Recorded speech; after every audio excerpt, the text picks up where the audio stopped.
হ্যাঁ, আমাদের এই বোন আরেকটি প্রশ্ন করেছেন। ওনার এক বান্ধবী ওনাকে বলেছেন জোহরের যে 4 রাকাত সুন্নত সেটা 4 রাকাত পড়লে হবে না, 2 রাকাত 2 রাকাত করে পড়তে হবে। 2 রাকাত পড়লেই পড়াটাই উত্তম, তাহলে আপনি পুরো সালাতটা আদায় করতে পারলেন। তবে 4 রাকাত যদি কেউ একসাথে আদায় করেন তার সালাত হয়ে যাবে, মানে বাতিল হবে না। উত্তম হলো 2 রাকাত 2 রাকাত। বেশ কিছু হাদিসের কিতাবে সহিহ হাদিস, সালাতুল লাইল ওয়ান নাহারে মাসনা মাসনা, রাত দিনের সুন্নত নামাজগুলি 2 করে, এটাই বেশি উত্তম, এটাই বেশি উত্তম। সুতরাং জোহরের আগে যারা 4 পড়তে অভ্যস্ত, 2 পড়ে সালাম ফেরেন, এটাই বেটার, এটাই উত্তম।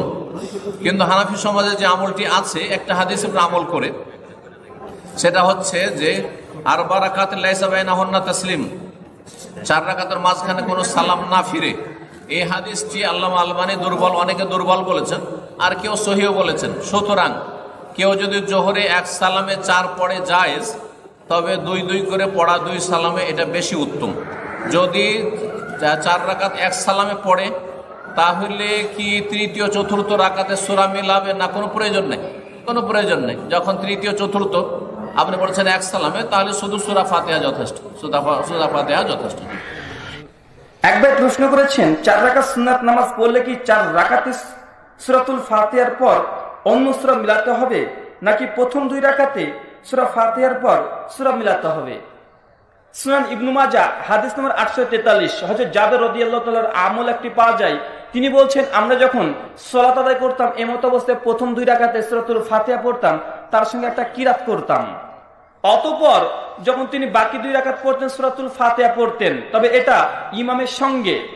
কোন ব্যক্তি যদি একাকী সুন্নাত সালাত আদায় করতে চায়, সে সূরাতুল ফাতিহার সঙ্গে 4 রাকাতে সে অন্য কিরাত মিলাতে পারে, কোনো সমস্যা নেই। তো সূরাতুল ফাতিহা প্রথম 2 রাকাতে পড়ে কিরাত করবে, এটা অবশ্যই সুন্নাত নফল সালাতের জন্য অবশ্যই পড়াটি উচিত। কেউ যদি 4 রাকাতে সূরা ফাতিহা দিয়ে সালাত শেষ করে দেয়, তার সালাতে কোনো ঘাটতি হবে না। কেন? আল্লাহ বলেছে, লা সালাতা লিমান লাম ইকরা বিফাতিহাতিল কিতাব।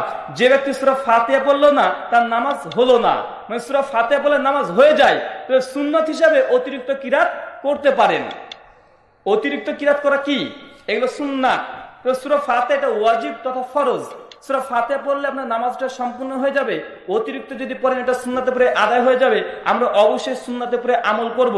ওয়ামা আতাকুম রাসূলু ফাখুজুহু ওয়ামা নাহাকুম আনহু ফান্তাহু।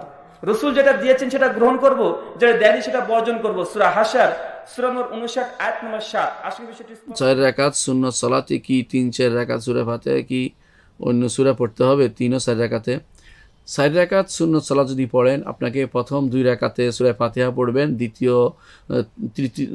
তৃতীয় এবং চতুর্থ রাকাতেও সূরা ফাতিহা পড়বেন। প্রথম 2 সুন্নাত সালাতে প্রতি 2 রাকাত যেহেতু পরিপূর্ণ সালাত, সেজন্য প্রথম 2 রাকাতে সূরা ফাতিহা পড়বেন, সাথে কেরাত মিলাবেন। তৃতীয় এবং চতুর্থ রাকাতেও সূরা ফাতিহা পড়বেন এবং কেরাত মিলাবেন। এটা হচ্ছে সুন্নতের ক্ষেত্রে বিশেষ নিয়ম। আর ফরজের ক্ষেত্রে প্রথম 2 রাকাতে আপনি পড়বেন, সূরা ফাতিহা পড়বেন, কেরাত মিলাবেন।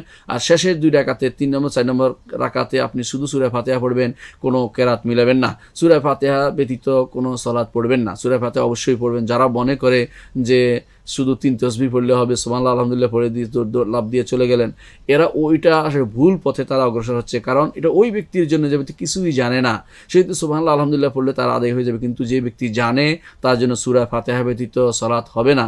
এটাই হচ্ছে বিশুদ্ধতম মত। এর বাইরে যারা হিলা খোঁজে বা ছোটোখাটো টিকা টিপ্পণী খোঁজে, কোনো একটা কোনা বা কোনো একটা চিপা চাপা গলি খুঁজে, এদের পথ থেকে আপনি দূরে সরে আসবেন, কোরআন এবং সুন্নাহর রাজপথে চলবেন। আল্লাহ আমাদেরকে বোঝার তৌফিক দান করুন।